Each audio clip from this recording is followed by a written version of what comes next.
الشیطان الرجیم من حمزه ونفخه ونفثه بسم اللہ الرحمن الرحیم رب اشرح لي صدری ويسر لي امری واحلل عقدة من لسانی يفقهوا قولی رب زدنی علما اللهم فقهنا في الدین سبحانك لا علم لنا الا ما علمتنا انك انت العلیم الحکیم رب یسر ولا تعسر وتمم بالخیر وبك نستعین. کھایا گیا بسم اللہ الرحمن الرحیم قل اعوذ برب الناس ملک الناس الہ الناس. اس صورت میں انسانوں کو عزت دی گئی اور فرمایا نبی صلی اللہ علیہ وسلم کہہ دیجئے میں انسانوں کے رب کی پناہ میں آتا ہوں انسانوں کے بادشاہ کی.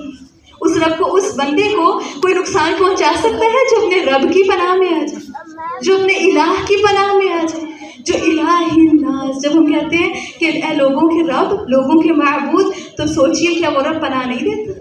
وہ رب جیسی پناہ دے سکتا ہے ایسا کوئی انسان بھی پناہ نہیں دے سکتا. اور فرمایا من شر الوسواس الخناس, وسوسہ ڈالنے والے کے جو چھپ چھپ کر وسوسہ ڈالتا ہے اس کے شر سے بھی ہمیں محفوظ رہنا.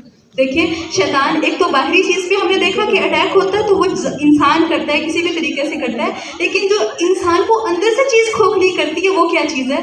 وہ شیطانی وسوسے.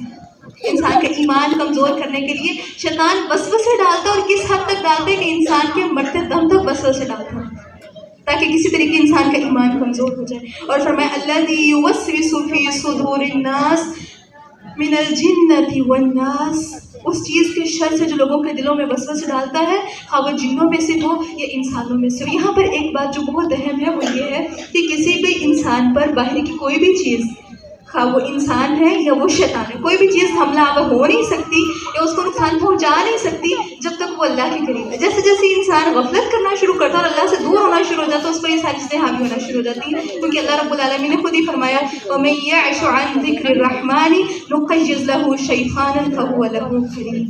جب ایک انسان اللہ کے ذکر سے منہ موڑتا ہے تو ہم اس پر ایک قرین مسلط کر دیتے ہیں, ہم اس پر ایک شیطان مسلط کر دیتے ہیں جو اس کا قرین بن جاتا ہے.